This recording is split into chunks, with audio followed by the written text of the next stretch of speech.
There we go. So I was got interested in preparing this presentation after the really good Elecraft K4 presentation, and listening to everyone's questions and interest after the presentation, after the end of the meeting. You know, back in the days when we all were in the same room. So I've tried to put this together, and hopefully I'll keep it very top level, or try to answer whatever any questions, and hopefully I'll get some help from answers from everyone else. But the kind of the spirit is the subtitle. So how does the digital signal processing and software-defined radios, how does it work? Or since it's a transition to numbers, it's not the usual coils and stuff that we were used to doing. So I did the usual presentation thing. So I spent 40 years or so helping build satellite systems, payloads, and spacecraft, and things like that. And now I build things at home. Recently a lot of antennas and some receivers and stuff. So what I was going to go through is the basic of sampling. So how do we get from analog RF or IF into the digital world? And that's kind of an interesting bunch of science and a bit of magic in itself. And then try to at least mention briefly all the basic components of amplifiers, filters, frequency conversions, and the opposite. I've got a little example to actually kind of illustrate why processing numbers, once you start sampling, is equivalent of what we do with LCs and Rs. So what I'd like to be able to do is get the basic, that's how it works. I suspect a lot of you understand already, and you're the ones I'll be asking for help on questions if I need it. But you won't be digital signal processing experts. I'm not going to go into any math except try to keep the math explained with pictures. So if we start looking at a receiver, kind of the basic block diagram at the high level that we know, from the antenna in to amplification and filtering to keep down conversion products, and the excess noise out, frequency conversion to get to an IF, and then a BFO or the back-end processing stages to get us audio or signals out to demods. So basically, a software-defined radio does everything here. In fact, at the end, I'll mention what's really the future for ham radio, and it's the current technology for the state of the art. So digital signal processing can do everything from RF in, or if, depending on the trades and the types of components you want to deal with, it may still need the frequency down conversion in a receiver to get into the range that the digital signal processing and the analog to digital converter can deal with. And for this case where it's higher frequency, we need to down convert or back up. If it's in the range of the signal processing, we're still going to need some filtering to keep down conversion products and keep what's called aliasing, keep from the digital signal processing and sampling from being confused, if you will. So what's going on, and in the midst of our the flexes, the 7300s and the like, is from that filtering, the analog to digital converter produces numbers. The processing is really just multiplying, adding, shifting, storing to do the type of signal processing we need to do the RF or radio processing. And then the numbers need to be turned back into an IF or an RF signal. And it's interesting in the technology because ADCs can be used not only for radios, but also for instruments and measurements. There's a lot more technology and investment being done on ADCs than DACs. From some of the things I built, it's actually almost a generation behind on the digital to analog side than it is on the analog to digital side. So similarly, if we look at a transceiver, where we kind of had the DAC before that was in the receiver giving us the audio output or the baseband to the DMOD to transmit, I guess in a transceiver, the DMODs and the like could be inside the box. To transmit, we still need to convert to an analog signal, but the amplification and the filtering, or like for our multiband radios, often now a broadband amp and multiband filters to keep out-of-band emissions down, is still necessary. So for most things, there's still some analog at the input and the output. At the end, if I don't forget, I've got a quiz question of how you would actually do that digitally. So the software-defined radio, the analog equipment or components are required to get into the DSP operating range. And like I just mentioned, the high power components. And nowadays, digital can do everything else. In fact, can often do everything else better than analog components or components with tolerances or temperature drifts could do. So those functions are on the analog side. What is still would be done, with analog components, would be the preamp, the input bandpass filter, and then the output side, the power amp and output filter. And the input filters in the digital receiver software-defined radio sense take on additional functions, and that, like I said, prevent what's called aliasing, or prevent multiple frequency bands from being converted, or multiple signals from showing up as images and echoes in your digital processing.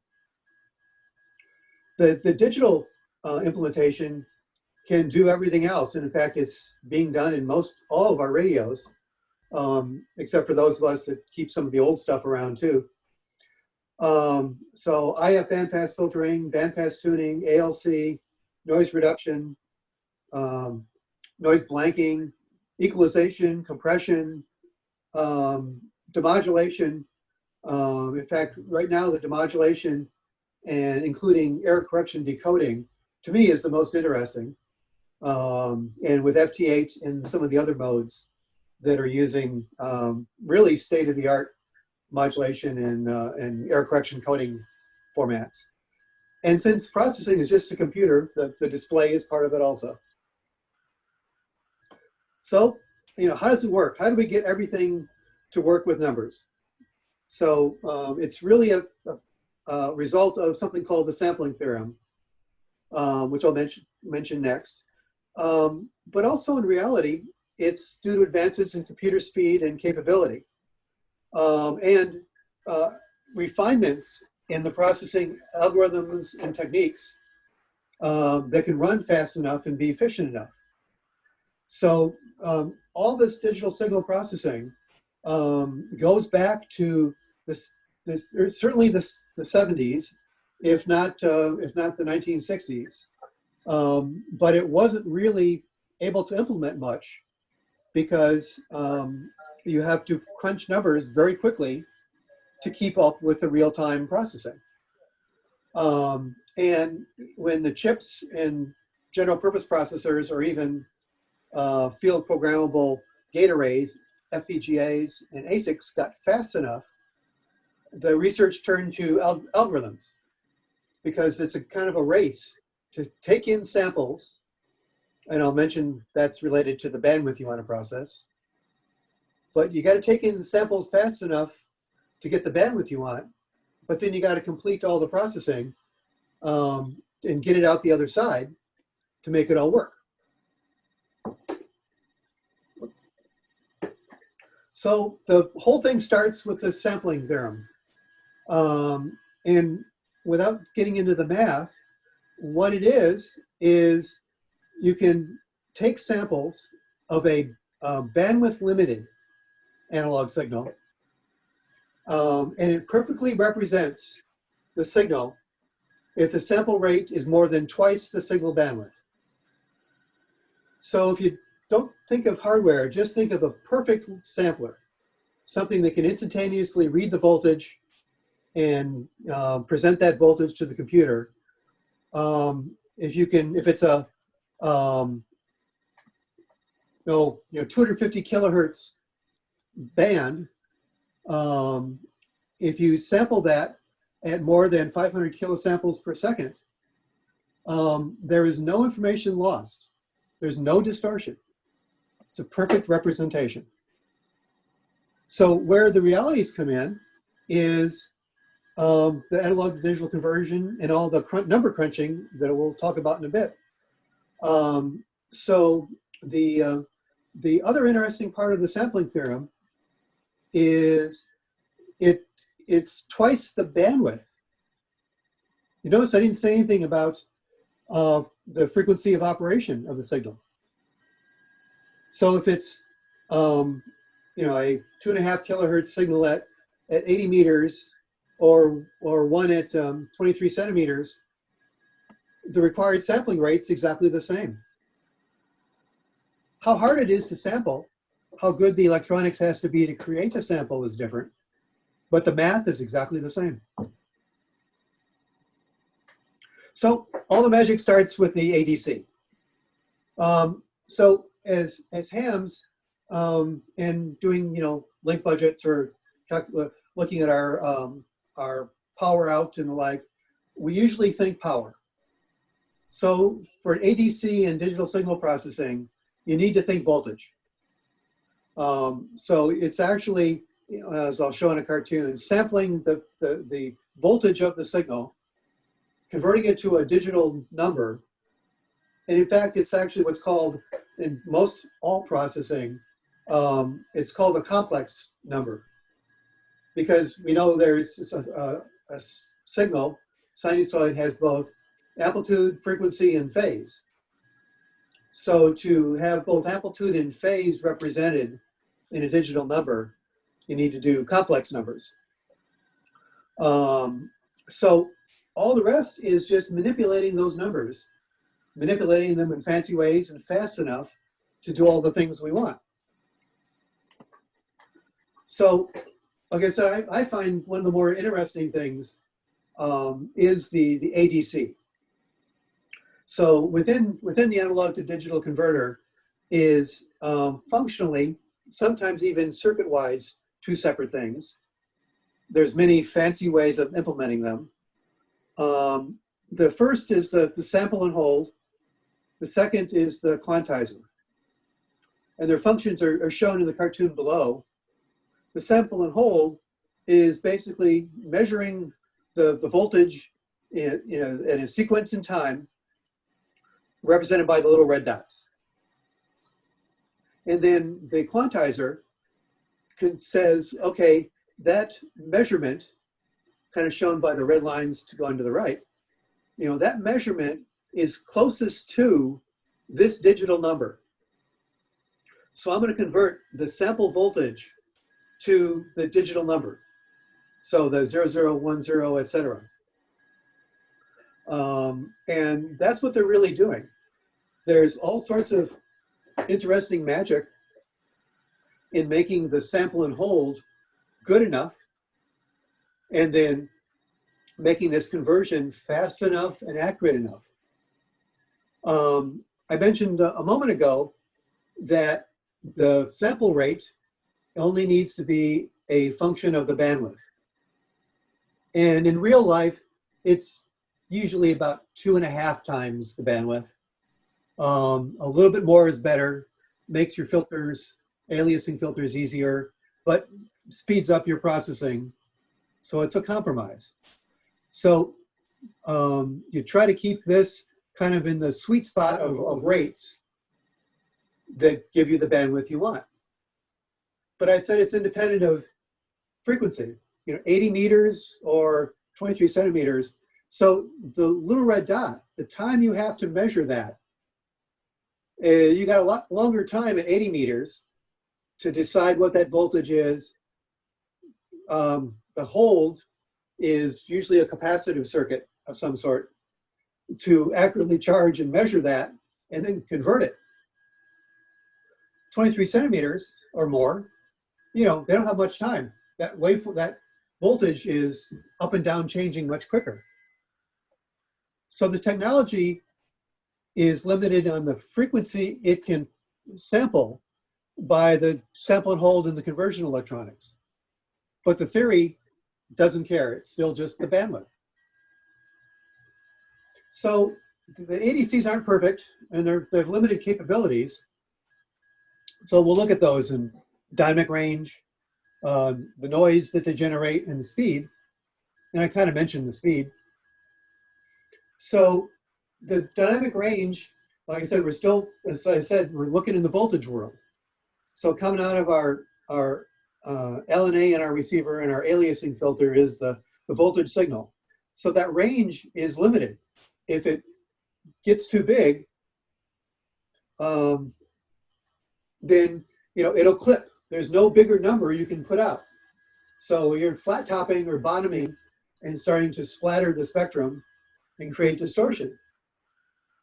So this range is determined by the build of the ADC and the quantizer.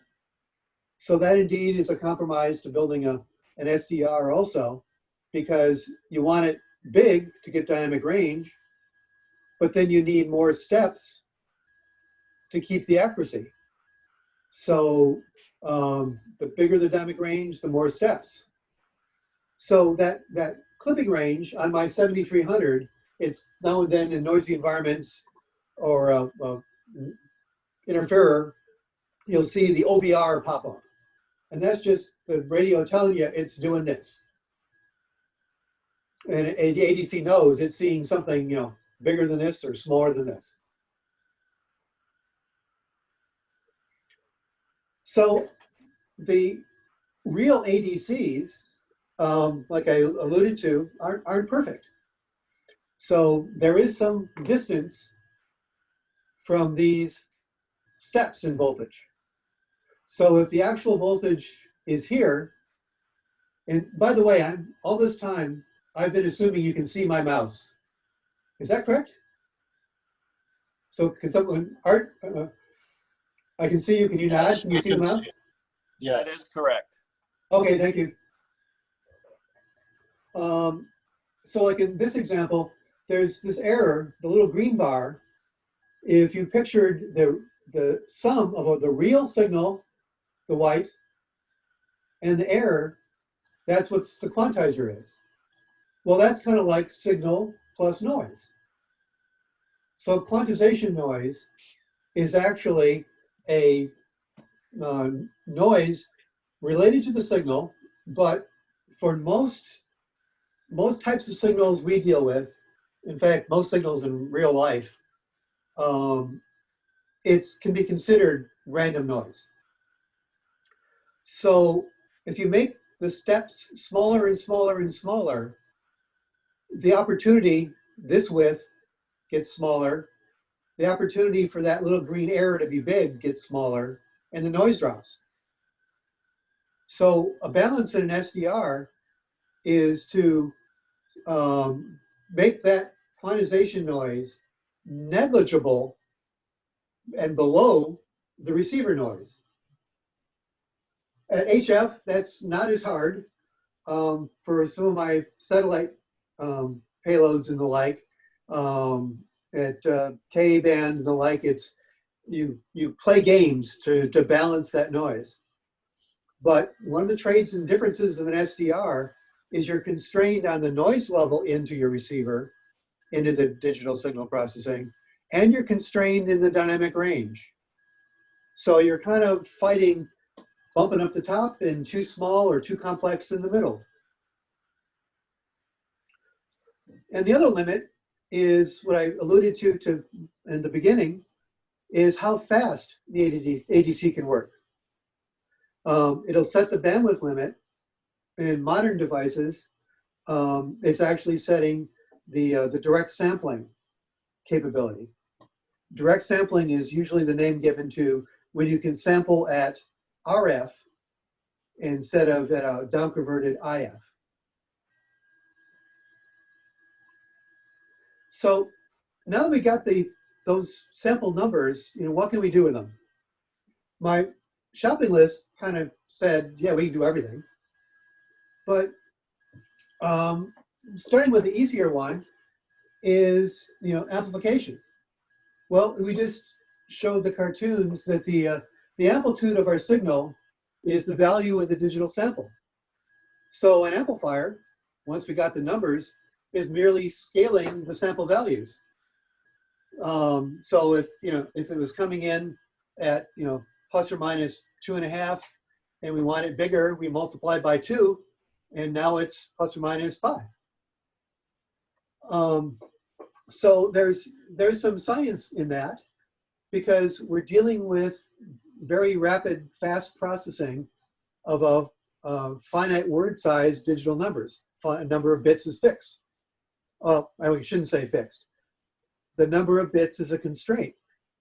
So if we carry too many numbers through our processing, then the processing load will be too high.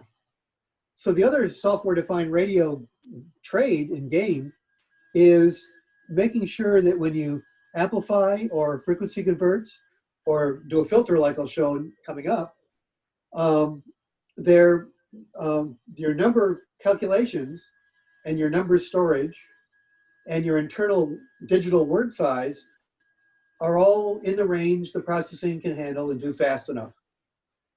For ASICs, you actually even worry about how much memory you can put on the chip. So just like analog amps, there's dynamic range limits, but they're not device linearity or imperfections.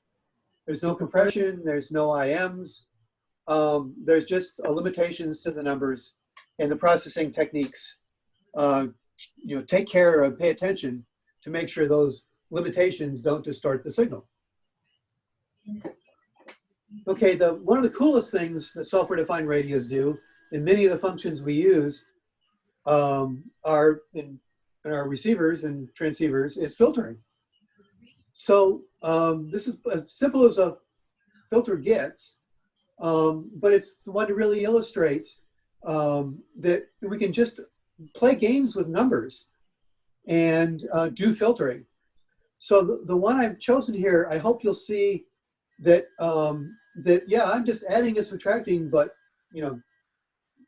it actually is doing a filter function. It's changing the response in the frequency domain. So again, there's a lot of science, decades of research, not only from the basic theory of the filters, but also the implementation tricks of how you would build them to minimize storage, multipliers, overruns, and maximize speed. So how these samples are added together and weighted in many combinations. There could be filters with feedback or just a feed-forward filter like this that are used. So if we look at this example, I'm going to show you two input signals, a low-frequency one and a high-frequency one. And then we'll see what's going on with that filter. And like I said, try to do the simplest case that shows, gee, adding numbers really is processing RF. So like I said, the design with those multiple constraints really is an engineering art. I was never a DSP engineer. I was always a system engineer and architect. Like I've said the last few years, I always had youngsters to do the DSP programming. So let's look at our example here. If we've got a 4 hertz signal and a 30 hertz signal. So here's their voltage waveforms. If we add them together, so here's the sum of the two signals. the high frequency signal added to the low frequency signal. So that's voltage versus time. And here's the spectral display. Now that many of us have SDRs, we're used to waterfalls and spectral displays. So the frequency domain that I've worked in as an engineer it's a common thing for us now. So it's amplitude versus frequency. So in this simple 5-tap filter, I didn't do any fancy optimization of weights or find any fancy filter. I just added the samples together for uniform weighting. So the purple is the input here. The green is the output. So again, without the math, but to give you the visual, what this adding together is averaging out the amplitude variation. So we look at the low frequency signal. It's the same amplitude, pretty much. See in the spectral display, it's almost identically the same amplitude. But the example that, adding samples can process things in the frequency domain in the visual sense is shown here. So this filter has averaged out the high frequency amplitude variations. If you just think of it, if I've got 5 samples spanning this big bouncing variation, when I add them up, what I get at each other sample is the average of that running 5. So you can't bounce around that much when you got that average.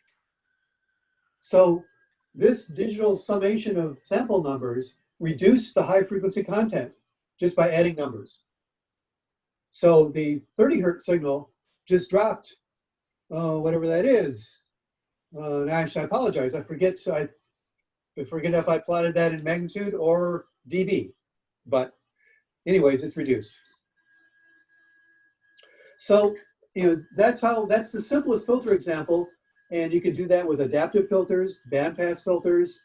Adaptive meaning you can make measurements of a characteristic, like a noise blanker, do a feedback loop, or even a combination of signals for phased array or arrays of antennas.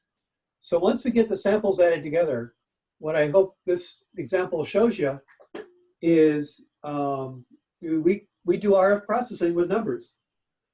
But what's the advantage, and this example was reducing high frequency content, is a low pass filter. It's passing the low frequencies and attenuating the high. So we did this without L's or C's. We did this without anything that's going to have a tolerance of value or a temperature drift. And this filter, we can build them out for hundreds of taps.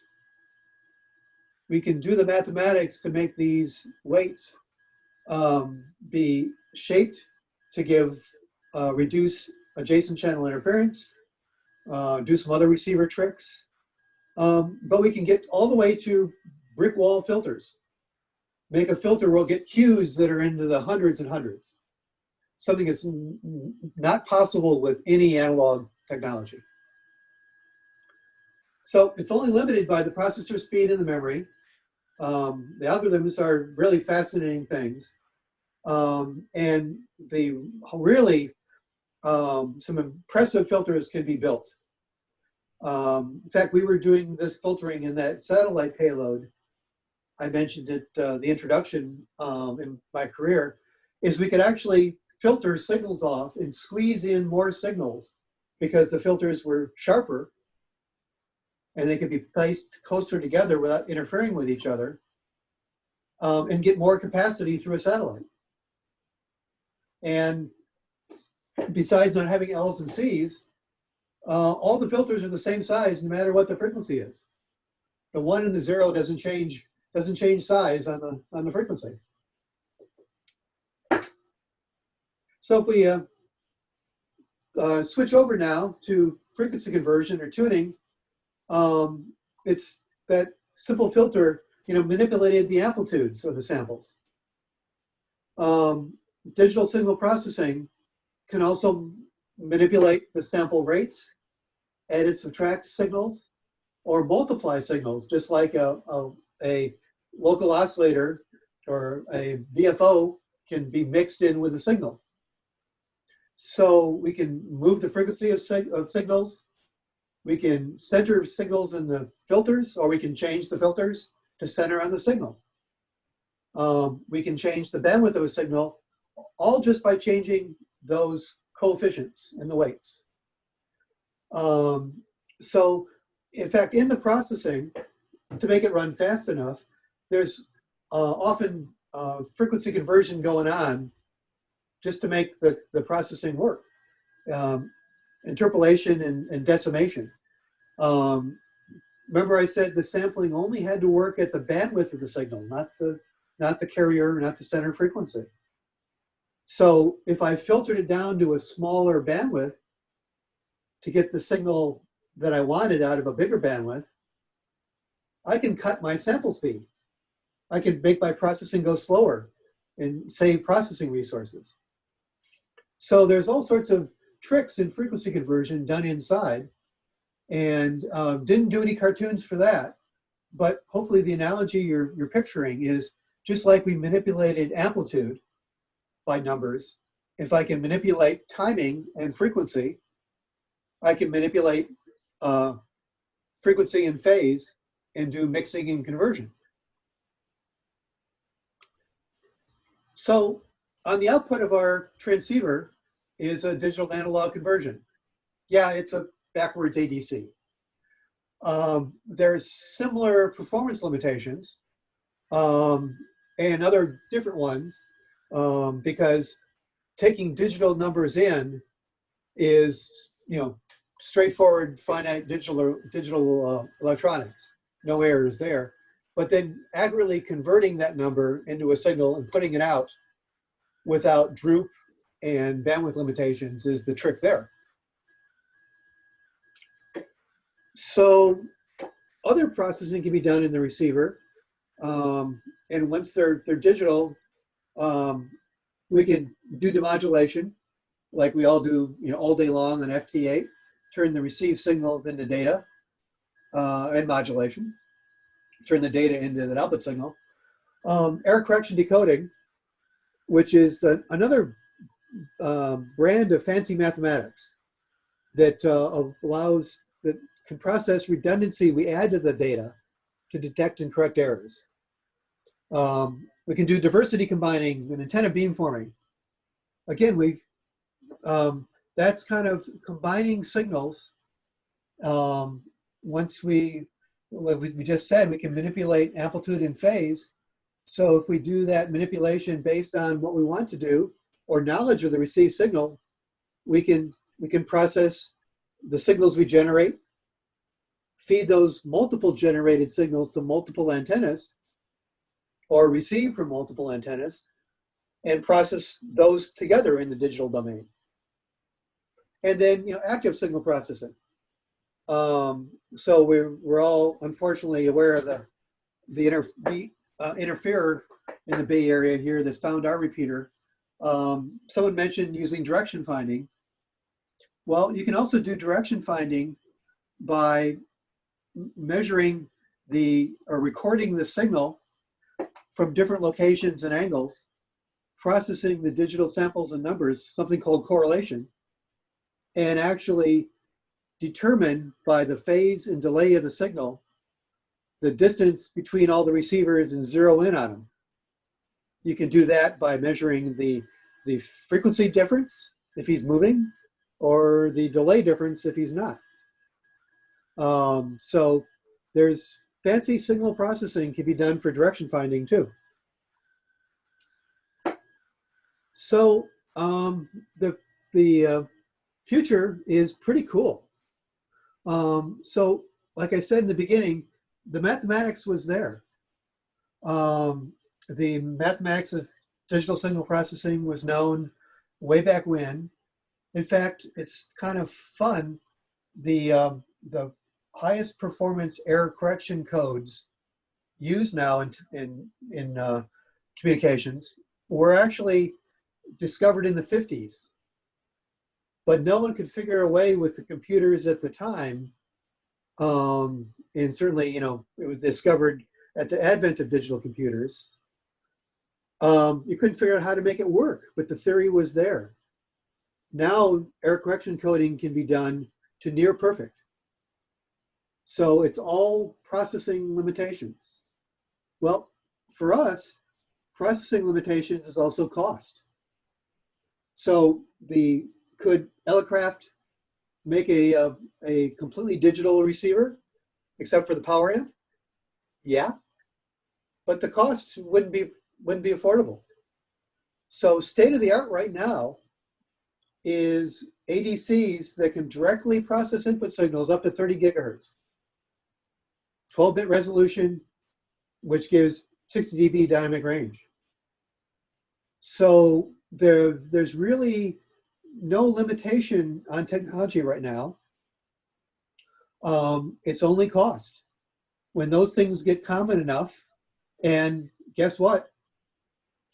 5G is 30 gigahertz.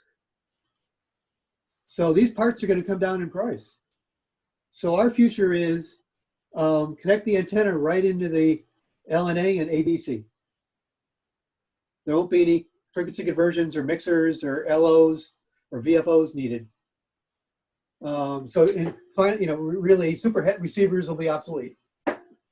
The processing chips really are already faster than anything amateurs would kind of need to do. So the limits are really economics, not capability. So, you know, the functions are the same. The sampling theorem and the components allow us to process what we want. You know, hopefully that filtering example gave you a, you know, without the math, gave you that kind of mental image that, yeah, you know, adding numbers, and then we can expand, you know, scaling and shifting numbers, you know, can do radio functions.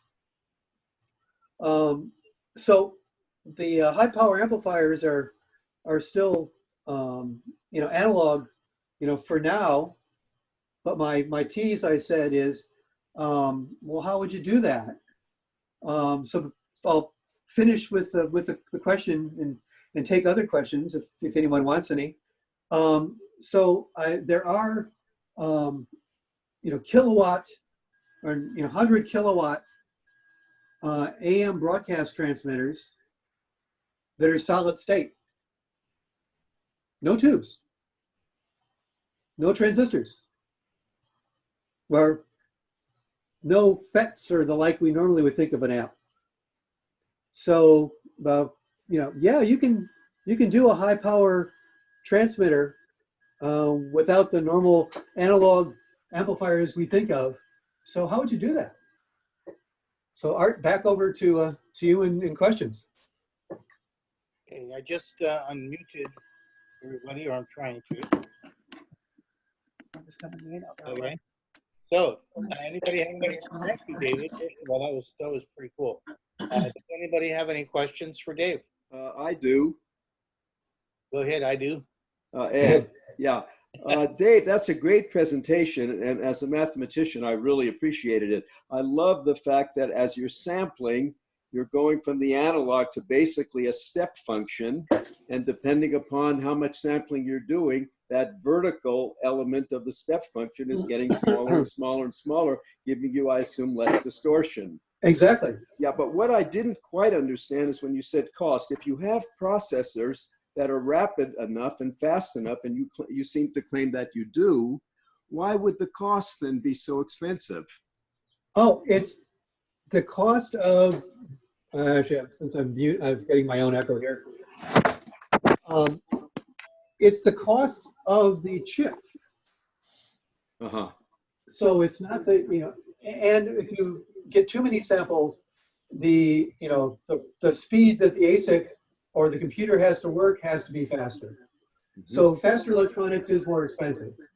And it's not silicon at that type of speed. When you're talking 30 gigahertz, you're talking gallium arsenide and gallium nitride in order to do that. Is it really true that the processors are fast enough now? Because my immediate thought was that if you had even faster processors, you'd in fact get even less distortion. True or false? I'm trying to get my video back here. Definitely true. That's exactly what John was saying. If once you get into gas, and that you're just able to do all the things I tried to describe faster. So when you're doing them faster, there's more numbers coming out of that interface, more numbers going into your memory faster. So everything has to be bigger and running faster. Yeah. Are you using fast Fourier transforms as well? Generally, for receiver or radio functions, not often. Pretty dated. The finite input response and infinite input response filters and the frequency conversion tricks can be done more computationally efficiently than FFTs.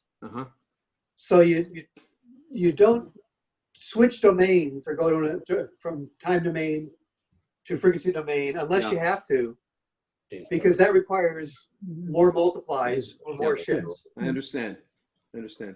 Thank you. So do I. Yeah, and if I had any nasty questions, I heard the mathematician. I was gonna ask you for help. No, you did great. It was terrific.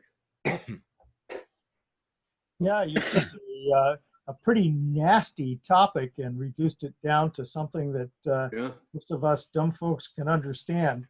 Amen. Excellent. Yeah, well, the other one, I had a reason besides me being very intrigued of mentioning the FT8 and error correction encoding. I've kind of got a similar illustration type presentation in mind for explaining how error correction coding works. And that's really the magic in FT8 and the like. Would that be of interest?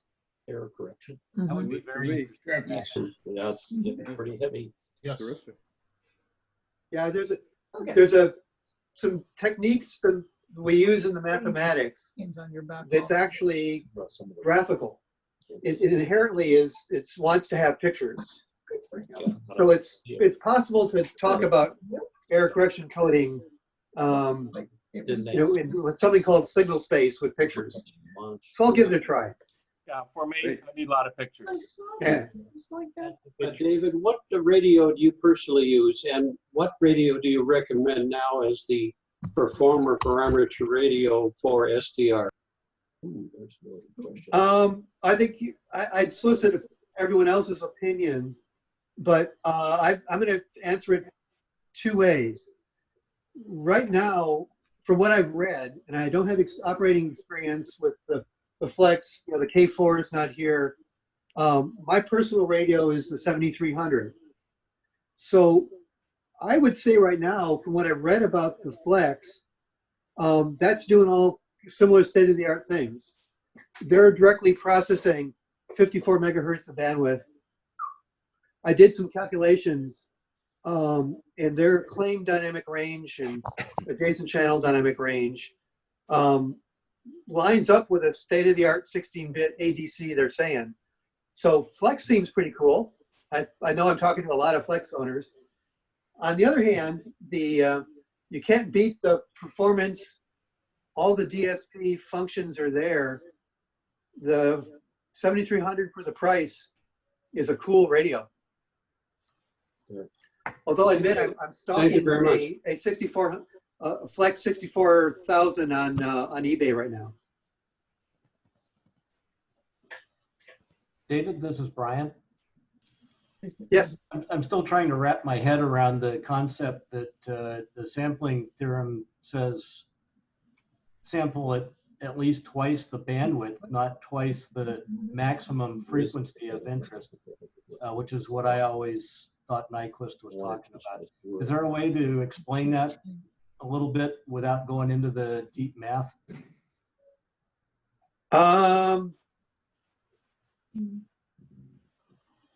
I see there's the short answer is no. But the mathematics can be illustrated with pictures. And I did find a couple in a book that I was tempted to just deal with attribution. So let me we'll treat this like an old work presentation. Let me take an action item, and I'll see what I can find of pictures and write something up, and see if we can make it understandable. Yeah, you know what's incredible? This is Ed again. What's incredible is that you do not in any way have to take into account L or C, inductance or capacitance. I think that's incredible. Yep, no tolerances, no drift. Yeah. Come here. One way to look at the sampling theorem is if you're sampling at twice the rate of the highest frequency you want to receive, you're going to have at least 2 samples in every cycle of what you're receiving. And that's enough to define that signal. Dave, That didn't help me. suppose you were to, instead of double it, suppose you were to quadruple it. Would that make a difference? Sorry for the beeping. My Apple Watch is not shutting off. So I was distracted by trying to get the noise to go away. Could you repeat the question, please? Yeah, instead of doubling what you're doing, what if you were to quadruple it? Yeah.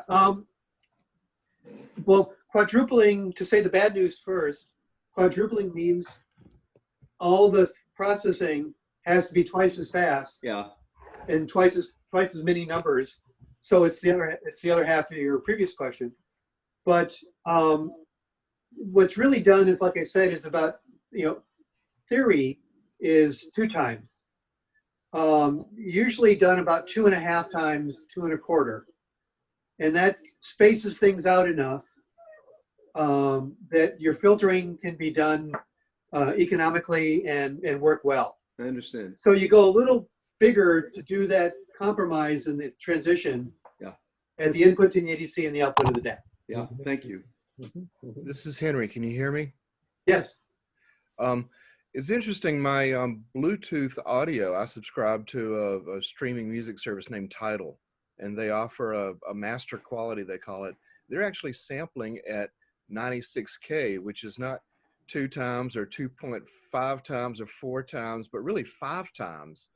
And I've often wondered, if that's really overkill, if it lets them use cheap electronics elsewhere. That's, where the analog comes in. Yeah, there is no, for those of you who understand the joke, and bless you, Neil Young, there is no reason to oversample to that rate. I believe there was standards that propagated that caused it.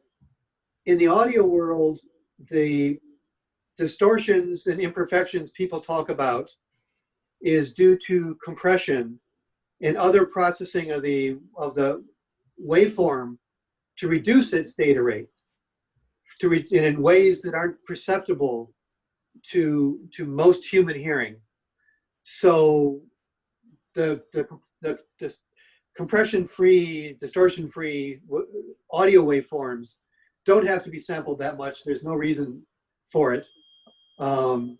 And audio, which we didn't talk about, audio has other distortions and other funny things that go on, or other tricks that are played to make it more efficient to store or transmit.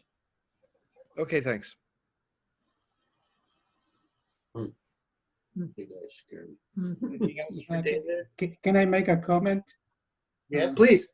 Yeah, sorry. I'm Roberto, K6KM. I'm the new member, and nice to meet you all. I think what the last question was is really related to oversampling into the converters, which is delta sigma converters, and those are used a lot for audio. And what they do is they oversample the hell out of the signal, and they, instead of just having the quantization noise as an amplitude, conversion, they also spread it up in time. So that way you can alleviate the front end of your analog to digital converter, and you put the burden on the digital processing at the end of the A to D converter. Yeah. The caveat is that now you have to run really fast, which for you can do it in audio, but you couldn't be doing it in RF because you will have to do like 50 times your RF frequency. So that's used a lot for audio or for very, very low frequencies like seismic type of events and things like that is used a lot. And then you can get incredible resolutions into the A to D converters. Yeah, Roberto, you're exactly right, and thank you. That's what I mentioned with that the little green bars, the quantization errors. When you oversample, those little errors are getting smaller and smaller. So the noise floor, the quantization noise is dropping, and that noise floor is actually the noise power is spread over FS over 2, sample rate over 2. So yeah, that's a very good, an important thing to add to Henry's question. You can oversample to reduce the noise.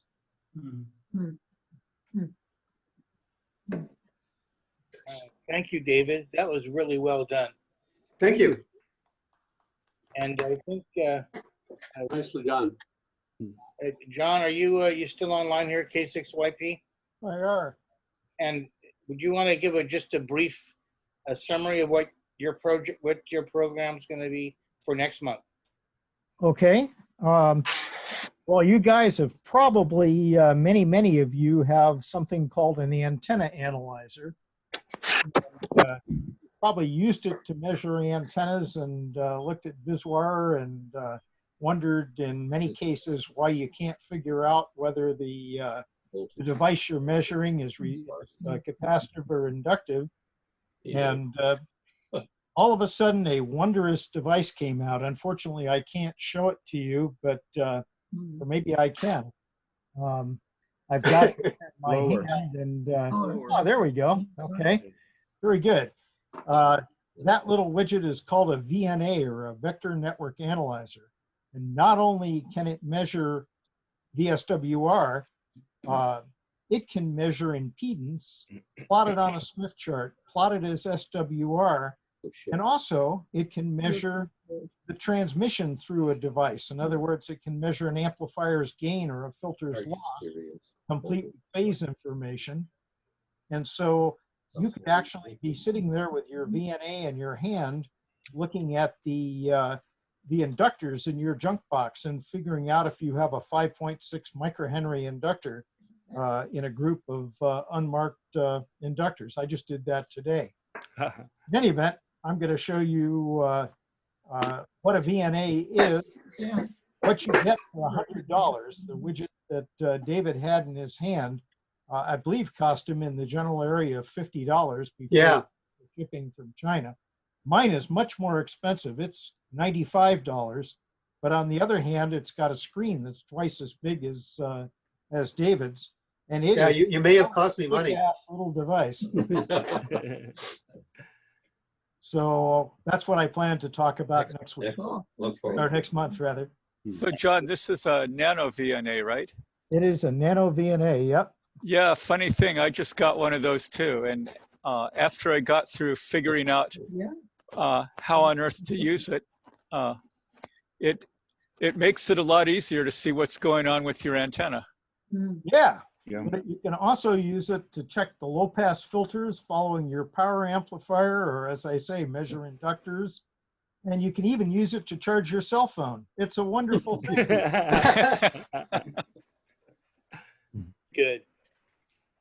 Okay. Is there anyone else that would like to bring anything up for open forum? Boy, I really enjoyed the presentation, David. That was pretty awesome. I did too, David. Excellent. Thank you. Me too. Terrific. Nicely done. Very good. Thank you. Thanks, Dave. Very nice. I still want my IF strips and mixers. I know. I'm still wondering whether to keep my tubes or not. Maybe I'll get rid of my old hammer and SP600. Yeah. Oh, actually, come to think of it, I didn't give you the answer to the, how do you build a solid state, 10 kilowatt power amplifier? Yeah. Try? The broadcast transmitters are giant digital analog converters, but in the quantizer at the output is SCRs, silicon controlled rectifiers that turn on and off. So picture them all in a chain. The digital word goes up. So if you want full amplitude, you turn them all on, or half on or half off. So you swing the voltage up and down by just firing a whole connected chain of SCRs. They're fast enough. And at 1 megahertz broadcast frequencies, people made it work. So if we can sample at 30 gigahertz, someday it's, kind of approaching it's a type of class D amplifier. Someday we'll have solid state kilowatt amplifiers at HF. I see it, yeah. That aren't analog, circuits. Because you come out of the flex at analog. Right, right. I find it curious in the case of ICOM, they have feet in both worlds. The 7300 you mentioned, so popular, but also on their 7800 series, 785051, they're staying not only with analog, but up conversion, and they're doing very well with that. Yeah. But you got to know they got to be at the end of the technology. They're pretty quick. Well, and it's, like the cost is like, Elecraft, right? They could buy the better parts, but then they couldn't sell the unit for what our limited amateur market would buy. Right. So that's what I meant by my last slide there. Only thing limiting us now is cost. So for this 1 SCR, gigahertz, A to D converter, a 12-bitter, I've never seen a 16, but a 12-bitter is somewhere north of $2,000 in quantity. So, there's a little while before these things will become practical for your 1296 megahertz radio. They'll build one. The Germans will build it. Oh, sure. Yeah. but my Kiwi SDR samples at 30 megahertz doubled, 60 megahertz going in, and that's only a $200 part. Yep. Yep. Only a lot of these little small. Yeah, the flex 100 megahertz and 1,000 megahertz is a lot. Yeah. And 10,000 megahertz is a lot more. And the accuracies, in the complexity of the chip, because they do self-calibration and everything to work fast. And frankly, the price of the really high performance state of the art is got the price for intellectual property in it too. Yep. People figured out how to build them. Yeah, because the flex samples at 254 megahertz. Yeah, actually, 122.8 or 250. Yeah. I think it's 200 and something megahertz for the. Well, I looked up the 64. The 6400 is the one I was looking at. Is 122.88. Right. The That's 6700. Yeah. Yeah. The 6700 is 245. Yeah. As is the 60. That's correct. Yeah. 200 So those are probably $200, $300, $400, $500 chips. samples Yeah. per second. Yeah. God help you if a lightning pulse hits it. The other expensive component is the field programmable gate array, the FPGA. That's yeah. Yeah, that but runs that's at the whole high radio. performance. Everything is in the FPGA. That's Yeah. the TSP, if you like. The engineers have found each other. Yes. They're all going. But it's still Yeah, half the price of an ICOM. Yeah, right. Yeah. Well, so my previous career was all space parts and space systems. So, add a factor of 10 or more to all the prices we're quoting if it's chips for space. In fact, when field programmable gate arrays were first coming out, there was a technology called, I forget what they call it, something fusing. But literally, that's where the name burning the programming came from.